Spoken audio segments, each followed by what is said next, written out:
नमस्कार मित्रांनो, घरोघरी मातीच्या चुली या मालिकेच्या आजच्या भागामध्ये आज आपण बघणार आहोत की आता सुमित्रा आणि जानकी या मंदिरातच असतात आणि त्यांना दागिने मिळालेले असतात. तितक्यातच तिथे आता ऋषिकेशही आलेला असतो. ऋषिकेश विचारतो की जानकी, दागिने सापडले? तेव्हा जानकी आनंदाने म्हणते की हो ऋषिकेश, हे बघा ना दागिने, आपले सगळे दागिने सापडले. तेव्हाच आता पोलिसही तिथे आलेले असतात आणि ते विचारू लागतात की अच्छा, कुठे सापडले दागिने? तेव्हा आता जानकी दाखवत असते की हे बघा ना, ह्या कुंडीमध्ये सापडले. आता हे दागिने कुंडीत कसे आले ते आम्हाला खरंच काही माहिती नाही. तर आता पोलीस त्यांच्या हवालदाराला सांगतात की हवालदार, ही कुंडी आपल्या ताब्यात घ्या आणि फॉरेन्सिक रिपोर्ट साठी पाठवून द्या. नक्कीच याच्यावरती त्या चोराचे फिंगरप्रिंट असतील. ऐश्वर्या आणि सारंग दोघंही ही सगळी गोष्ट बघत असतात. तेव्हा आता सारंग खूप पॅनिक होत असतो आणि तो ऐश्वर्याला म्हणतो की ऐश्वर्या, आता ते ती कुंडी घेऊन चालले म्हणजे याचा अर्थ त्यांना समजेलच की ती कुंडी तुम्ही चोरली. तुमच्या हाताचे ठसे असतीलच ना त्याच्यावरती. तेव्हा आता ऐश्वर्या म्हणते की सारंग, मी अशा बावळट चुका नाही करत. त्या कुंडीला हात लावताना, ते दागिने लपवताना मी माझ्या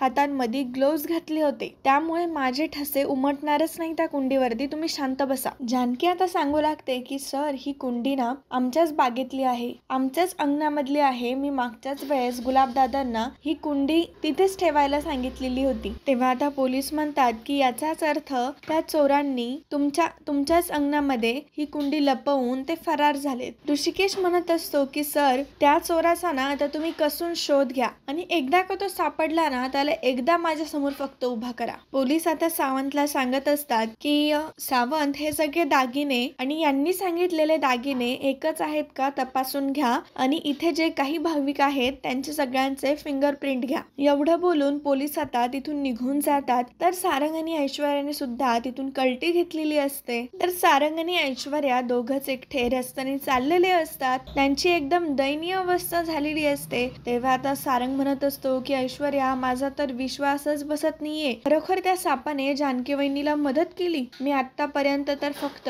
पिक्चर मध्ये वगैरे बघितलं होतं की साप माणसांना मदत करतो, परंतु आज त्या सापाने जानकी वहिनीला खरंच ते दागिने सापडण्यात मदत केली. मला तर खरंच काही समजत नाहीये. तेव्हा ऐश्वर्या म्हणत असते की हो ना सारंग, मलाही खरंच काही कळत नाहीये. त्या कुंडीसाठी आपण कचऱ्यामध्ये कुठे कुठे हात घातले आणि बघा ना, एवढं सगळं होऊन सुद्धा ती कुंडी आपल्याला दिसली सुद्धा. आपण ते आता दागिने घेणार होतो, परंतु मध्येच त्या सापाने येऊन जानकीला मदत केली. बाप रे, हे खूपच विचित्र घडलं. सारंग म्हणत असतो ऐश्वर्याला की ऐश्वर्या, पुन्हा एकदा जानकी वहिनी जिंकली आणि आपण हरलो. ऐश्वर्या, कधी संपेल आता हे सगळं? तेव्हा आता ऐश्वर्या म्हणते की अरे, मला काय माहिती, मला काय विचारताय? सारंग म्हणतो, मग कोणाला माहिती, तुमचंच तर प्लॅनिंग होतं हे सगळं करण्याचं. सारंग सगळं ब्लेम हे ऐश्वर्याला देत असतो, कारण सगळं काही नियोजन, सगळं काही डोकं हे ऐश्वर्याचंच तर असतं. परंतु ऐश्वर्या मान्य करेल ती ऐश्वर्या कुठली? आता ऐश्वर्या आणि सारंग मध्ये जोरदार भांडणं सुरू झालेले असतात. ऐश्वर्या हा सारंग वरती ब्लेम टाकत असतो, त्यांच्या डॅडांकडून काहीतरी मदत मिळते की बघा ना, परंतु ऐश्वर्या के सयाजीराव कडून पैसे आणायला नाही म्हणत असते आणि ती सारंगला म्हणते की माझे डॅडा काय पैशांच्या गादीवर झोपता का? त्यांच्याकडे कुठून येणार एवढे पैसे? आणि मी नाही मागणार त्यांच्याकडे एवढे पैसे. तेव्हा सारंग म्हणत असतो की ऐश्वर्या, मग आपण आत्ताची वेळ कशी काय धकून न्यायची, काय करायचं आपण? परंतु ऐश्वर्या मात्र सगळं काही करून आता निरनिराळी होत असते आणि ती सारंगला म्हणत असते की मी पण काय करू, मग आता जे झालंय ते झालंय, कसं काय निस्तरायचं आता? असे त्या दोघांचे आता चांगलेच भांडणं हे सुरू झालेले असतात. तर इकडे जानकी सुमित्राला घरी सोडवायला आलेली असते. अवंतिका तिची बाहेरच वाट बघत असते. सुमित्राला जेव्हा ती अवंतिका बघते तेव्हा लगेच सुमित्रा जवळ येते आणि म्हणते की आई, ठीक आहात ना तुम्ही? सगळे दागिने जानकीमुळे सापडलेले असतात, त्यामुळे अवंतिकाला सुद्धा खूप छान वाटत असतं. तर आता सुमित्राला खूप थकवा आलेला असतो. तर जानकी अवंतिकाला म्हणते की अवंतिका, आता सगळं ठीक झालंय, तू जा बरं आईंना आतमध्ये घेऊन जा, त्यांना फराळाचं दे, कारण त्यांचा सकाळपासून उपवास आहे, काहीच खाल्लेलं नाहीये का त्यांनी. तेव्हा आता सुमित्रा म्हणते की अच्छा जानकी, तुला माझी चिंता आहे, परंतु तुझा तर निर्जरी उपवास आहे ना ग, तू तरी कुठे काय खाल्लंयस? जानकी, मी तुला अशी नाही जाऊ देणार, तू चल बरं आतमध्ये. सुमित्रा आता ऋषिकेश आणि जानकी ह्या दोघांनाही मध्ये घेऊन जात असते, परंतु ऋषिकेश जानकीला म्हणतो की जानकी, आपल्याला उशीर होतोय, आपण आपल्या घरी जाऊया, ओवी आपली वाट बघत असेल. जानकीला वाटत असतं की आई एवढ्या आपुलकीने मध्ये बोलवताय तर आपण जाऊयात, परंतु ऋषिकेश नाही म्हणत असतो. जानकी म्हणत असते की चला ना आपण आतमध्ये जाऊन तर येऊया. तेव्हा आता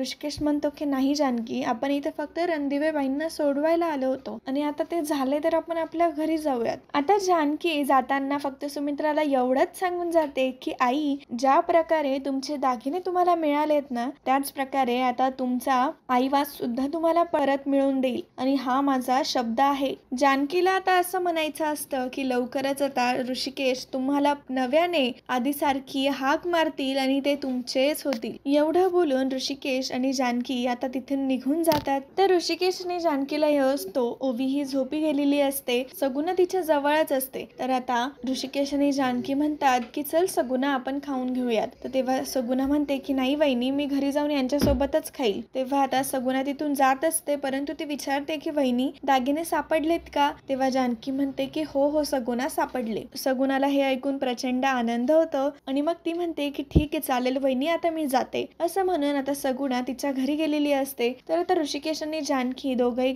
जेवणासाठी बसणारच असतात. तेवढ्यात आता जानकीला चक्कर येते, कारण तिने सकाळपासून काहीही खाल्लेलं नसतं. तिचं निर्जरी व्रत असतं आणि आता तिला खूप थकवा आलेला असतो. तर आता ऋषिकेश स्वतःहून आता जानकीला खाली बसवतो आणि तिला खाऊ घालत असतो. आणि आता ऋषिकेशने जानकीचं हे व्रत पूर्ण झाल्यावर जानकीला खाऊ घातलेलं असतं. तर घरी इकडे सगळेजण बसलेले असतात. तेव्हा आता सुमित्रा म्हणत असते की बरं झालं बाबा, त्या नागोबाने बरोबर त्या कुंडीवर जाऊन इशारा दाखवला आणि आपले दागिने त्यामुळेच सापडले. तेव्हा आता सौमित्राला जरा विशेष वाटतं की कुंडी, गुलाबाई सांगत होता की ऐश्वर्या एक कुंडी शोधत होती आणि ती कुंडी तिला मिळाली नाही म्हणून ती फार संतापलेली होती. तेव्हा आता सौमित्र व्यवस्थित विचारत असतो की आई कुंडीत होते का आपले दागिने? तेव्हा सुमित्रा म्हणते की हो अरे, आपल्याच घरातली कुंडी होती वाटतं ती आणि त्याच्यामध्ये ते कोणीतरी पुरवून ठेवले होते. तेव्हा आता सौमित्राला पूर्णपणे कन्फर्म होतं की याचा अर्थ ते दागिने ऐश्वर्याने चोरले होते. सौमित्राला तर फार मोठा धक्का बसतो की म्हणजे याचा अर्थ आपल्याच घरातल्यांनी आपल्याला येड्यात काढून त्या मूर्ख सारंगने पण ऐश्वर्याला साथ देऊन आपल्याच घरातले दागिने चोरी केले.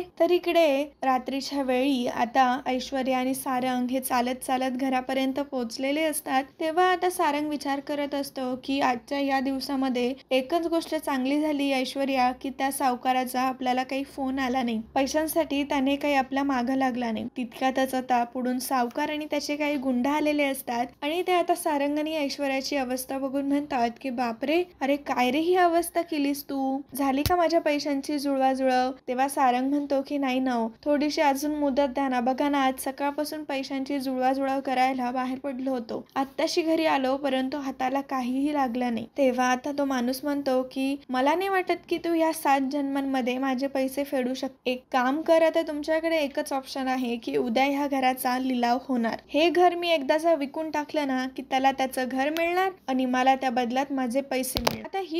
आता ही गोष्ट ऐकून सारंग आणि ऐश्वर्याला प्रचंड मोठा धक्का बसतो. ऐश्वर्याला तर काही घेणं देणं नसतं, परंतु सारंगला माहिती असतं की आपल्या आई नानांनी, आपल्या ऋषिकेश दादाने कशा प्रकारे हे घर मोठं केलं, कसं आपलं नाव मोठं झालं या घरामुळे आणि आता तेच घर जाणार, ह्या गोष्टीचं सारंगला टेन्शन येत. तर आता इकडे जानकीला सौमित्राचा कॉल आलेला असतो आणि सौमित्र जानकीला सांगत असतो की वहिनी, ऐश्वर्यानेच पेस्ट कंट्रोल बनवून चोरी केली आपल्या घरामध्ये आणि ते दागिने ऐश्वर्यानेच चोरले. आता ही गोष्ट जानकीला ऐकून ऐश्वर्याचा प्रचंड राग आलेला असतो आणि आता ऐश्वर्याला एक्सप्लोर करायचं हे जानकीने ठरवलेलं असतं. तर आता इकडे रूम मध्ये ऐश्वर्या आणि सारंग असतात. तेव्हा आता ऐश्वर्याला एक कॉल येतो. खरं तर आता तो कॉल जानकीनेच केलेला असतो. जानकीने आवाज बदलून ऐश्वर्यासोबत ती बोलत असते आणि म्हणत असते की तुमचं एक खूप मोठं सत्य, एक मोठं गुपित लपलंय माझ्याजवळ आणि तुम्हाला जर ते पाहिजे असेल तर तुम्ही मला येऊन भेटा. असं म्हणून आता ऐश्वर्या जानकीलाच भेटायला गेलेली असते. जानकीने पूर्णपणे ओढणी चेहऱ्याला लावून घेतलेली असते, ड्रेस घातलेला असतो आणि गॉगल लावलेला असतो. ती जानकी आहे हे कोणाच्याच लक्षात येत नाही, म्हणजेच ऐश्वर्याला कळलेलं नसतं की ती जानकीच आहे.